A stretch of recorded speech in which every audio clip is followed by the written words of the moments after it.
मी चंद्रशेखर गोळे पुण्यात राहतो. माझी वाना डोंगरीला जमीन आहे, त्यामध्ये काकडेंचा त्याच्याशी ॲग्रीमेंट केलेला आहे.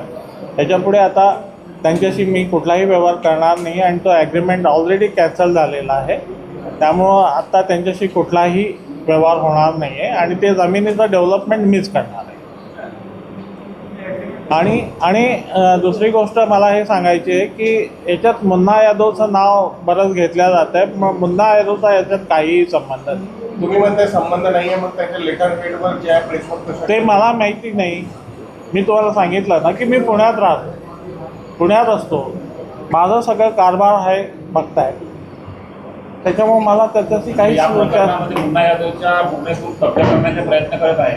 नाही त्याचे भूमिकेची काय नाही माझी माणसं आहेत तिथे, मी ठेवली आहेत. मला आता प्रोडक्ट, माझी करोडोची संपत्ती आहे, मी कशी ते सेव्ह करून ठेवतो. 2009 ते आतापर्यंत किती पैसे घेतले? जाऊ द्या ना, ते पैसे घेतल्याचं काय सांगतो. पूर्ण पैसे दिले नाही हे मी तुम्हाला सांगतो. एक त्यांनी 50 लाख आणि एक 25 लाख असे पाठवले. 2025 मध्ये तुम्ही त्याच्याकडून काही अमाऊंट घेतलेला? हां घेतली. किती घेतला? ठीक आहे, 50 घेतली मला. रजिस्ट्री करणार होते, असं पैसे घेतले तर रजिस्ट्री करत नाही असं तुमचं म्हणणं आहे? त्यांनी पैसे द्यावेत, माझं म्हणणं हेच होतं, पैसे द्यावेत आणि रजिस्ट्री करून द्यावी, कोणीही म्हणेल. किती पैसे बाकी आहे आता? बरेच आहेत. बरेच म्हणजे किती? 11. म्हणजे आता असं समजा ना की 7 करोड रुपये बाकी. काकडेजींचे म्हणणं आहे की मी आताही पूर्ण पैसे द्यायला तयार आहे, पण तुम्ही उपस्थित राहत नाही रजिस्ट्री करीता.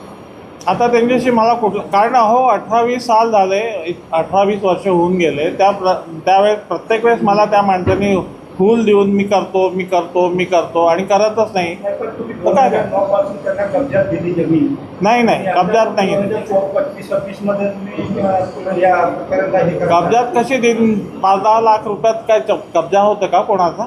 काकडीजींचं म्हणणं आहे की जमिनीचे रेट वाढले म्हणून तुम्ही त्यांच्यासोबत असं वगैरे काही नाही आहे. तसं असतं तर मी 24 मध्ये ॲग्रीमेंट केला असता का त्यांच्यासोबत? त्यांच्या प्लॉटवर जो केअरटेकर राहतो त्याला तुम्ही, तो माझाच माणूस आहे, केअरटेकर त्यांचा नाहीच आहे. मुन्ना यादवच्या माणसांना घेऊन त्यांच्याशी मारपीट केली असं त्यांनी आरोप केला. मी तुम्हाला आधी सांगितलं की मुन्ना यादवचा याच्यात काही संबंध नाही आणि माझ्याशी त्याची. पाल माझा माणूस आहे, विचारा तुम्ही त्यांना. कोणी केली? नाही झाली काही बात. तो प्रेस मीटिंगला इथे आला होता आणि त्यांनी पैसे घेतला. त्यांनी माझं नाव घेतलं का? माझ्या विरोधात केली नाही केली असेल तर बघू मारपीटमध्ये तुमचंही नाव मारपीटच्या काय आहे. आता कोण कसं त्यांनी त्याला पटवलं. मी तुम्हाला आधी सांगतोय की मी पुण्यात राहतो, इथे राहत नाही. माझ्या पाठीमागे येऊन काकडेंनी काय कोणाला फितूर केलं असेल तर होऊ शकतं ना, असं की नाही होत. सगळीकडे असंच होतं. जमीन 4 कोटी होती, 4 कोटीमध्ये तुम्ही सौदा केला होता विकण्याचा, तर तुम्ही मला जे आहे की 25 कोटी द्यायला पाहिजे. म्हणजे पलटूला असं वाटतं नाही का? 25 कोटी कोणाला द्यायला 4 पाहिजे? कोटीमध्ये काही सौदा केला होता जमीनच्या 2009 मध्ये. अरे ते सोडा ना, त्यांनी 24 मध्ये जो ॲग्रीमेंट केलं होतं ते 8 करोड रुपयाचं, त्याच्यातले त्यांनी किती पैसे दिले हे विचारा ना त्यांना.